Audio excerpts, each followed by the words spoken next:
gis ngeen ko ci nataal bu ñu wone maa ngi nii ci suufu pont bi li ngeen di seen nii mooy dex bi waaye dex bi fii la yem rombul pont bi nee naa mu ngi nekk ci chômage technique amaana fii ba nawet ñëw li ngeen di gis nii mooy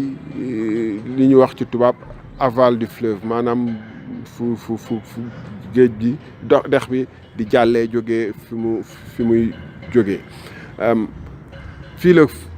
pont bi am mu ngi nekk ci chômage technique parce que ndox amatu fi li fi wuutu ndox mi moom mooy ay nag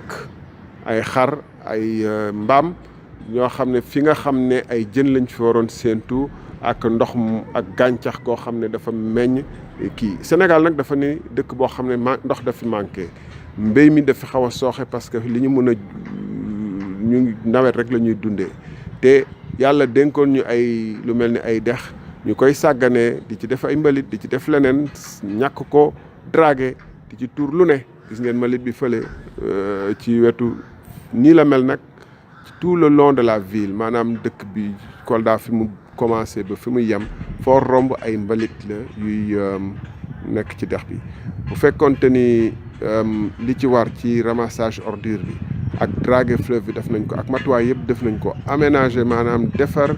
booru dex gi ba nga xam ne ni mu war a mel mën na ko mel ay junni doomu aadama mënoon nañ ci dund di ci dund seen koom-koom di ci dund ak naataange ndax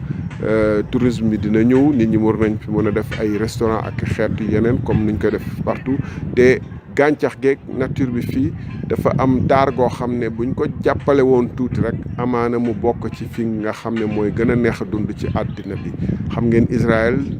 dex bu ñuy wax Jourdain dex boo xam ne bii moo ko ëpp ndox normalement mu ngi foofu moom dañu obligé inventer li ñuy wax goutte à goutte sàmm seen dex boobu ci biir désert bi nga xam ne bu doon sàggan nañu dex boobu tey jii day fekk nekkatut ñun nag dinañ dem COP 21 COP 22 wax ay coow lu bëri ci affaire environnement def ay discours yu bëri yu rafet waaye pont bi ngeen gis yàggul lu ko président de la république ñu inauguré ñu bëri dinañ fi jaar ci ay façon autorité ak ay sénégalais yoo xam ne war nañu ràññee lii ba war a wax ni lii de jaaduwul war nañ ci jël ay matuwaay waaye comme ni ngeen ko gisee nii maa ngi ci suufu pont bi taxaw exactement pont baa ngi nii maa ngi ci suufu pont bi nii fi nga xam ne ndox moo fi waroon nekk te man du ma jën du ma mool mënu man sax fay faf waaye gis ngeen ni fii jën yi waroon nekk ak nag yi ñoo fi nekk ak mbaam yeeg yooyu donc lii luy daw yaram la lu yërëm tënlu la ndax gis ngeen ni bu fekkante ni amoon na ay effort yu ñu def tuuti rek bu ñu góorgóorlu woon tuuti rek bananeraies yi mënoon na nekk ci tout le long du fleuve maanaam fi dex bi nekk yëpp def fa ay bananeraies def fa ay toolu maraîchage ak yeneen waaye lu dem gën a kéemaane fu ndox des fii da ngay dem gis ni ay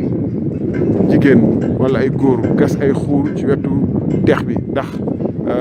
amuñu ay moto pompe yu leen may ñu mën a dugg ci biir ci pompe ndox mi ci dex bi yóbbu ko ci seen tool dañuy gas ay xuur ci tool yi ngir arroser tool yooyu te jigéen ñooñu boo leen gisee da ngay ko ci am fanweeri at da ngay def ne ñeent fukki at wala juróom fukki at la toll ndax coono ak jafe-jafe yi ñuy dund lii nag mooy Sénégal émergent def ay milliards ci ay palais wala fas yéene ko def ci ay palais ci ay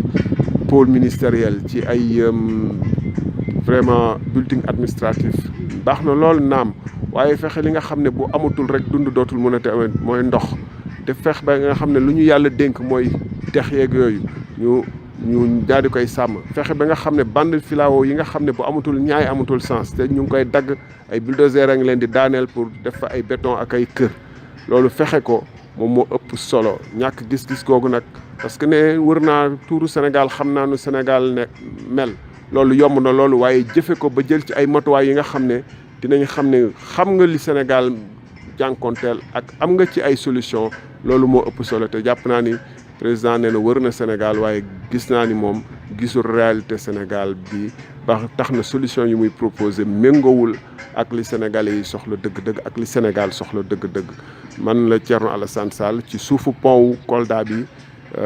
di leen Thierno Alassane Sall République des valeurs réewum Ngor di leen dig daje beneen yoon ci yu mel ni di wax ni que ci programme yi ñu war a tëral war nañ ci def